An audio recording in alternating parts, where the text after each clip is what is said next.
pour éliminer la racaille, c'est-à-dire pour faire en sorte que la sécurité règne dans les rues en France, il faut observer plusieurs facteurs.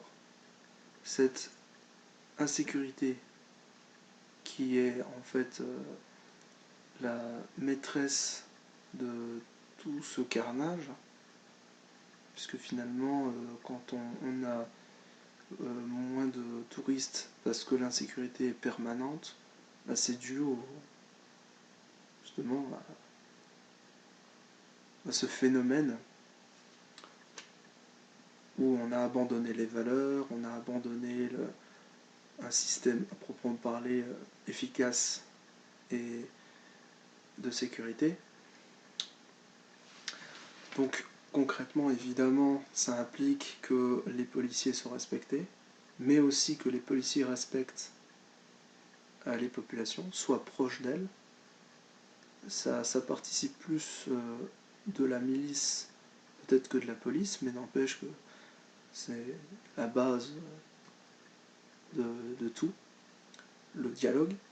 Et il nous faut rétablir des valeurs morales, donc monarchie, avec une discipline qui impliquerait la police-population, comme on l'a vu en Suisse, à Orbe et Valorbe notamment, qui participent certes de la délation, mais au final, entre faire virer quelques petits squatteurs ou quelques gens paumés qui regardent leurs cartes pour savoir où ils vont, certes, on peut trouver ça discutable.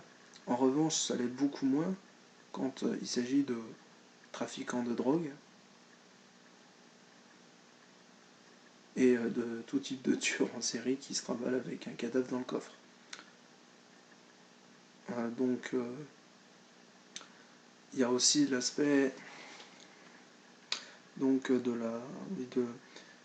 la racaille. Fumer des joints, c'est haram. Tout ce qui est interdit dans l'islam, c'est pour une raison très claire. C'est pas bon, ça rend schizophrène, donc du coup après tu fais du mal à tes frères et sœurs, c'est dégueulasse. Donc pour ça, il faut effectivement faire en sorte de responsabiliser les gens, surveiller les rues, mettre des caméras partout quand on a de la monnaie, mais de toute façon, on a aussi d'autres moyens, mais c'est quand même... Voilà, tous les moyens sont bons.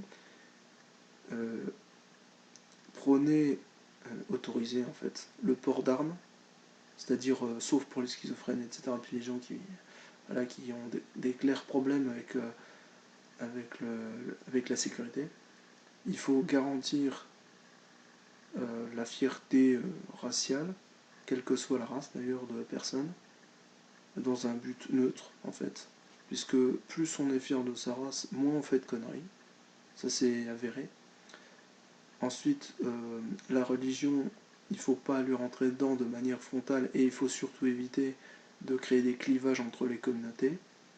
Mais surtout aussi faire en sorte d'être pragmatique, c'est-à-dire de voir les choses, mais d'avoir un recul énorme, c'est-à-dire ne pas se laisser envahir par la haine qui, en fait, nous détruit de l'intérieur. L'ennemi de l'intérieur, il est en nous, on peut dire c'est nous, c'est le diable, c'est machin, oui, mais après, il y a la mafia, il faut éliminer la mafia, c'est-à-dire, concrètement, encore une fois, c'est pas éliminer les gens, c'est faire en sorte que cette mafia ne puisse plus se réunir, que ce soit la franc-maçonnerie ou la rose mafia, la sainte mafia, la mafia. Et il faut empêcher les gens de pouvoir se réunir, comme j'ai vu à Paris, les hangars, les endroits où tu mets le chauffage, etc. C'est pas une question de faire fuir les pauvres, c'est une question de faire fuir les délinquants, les trafiquants de drogue, etc.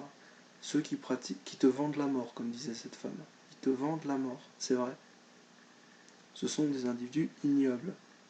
En tout cas, tant qu'ils te vendent la mort. C'est la drogue.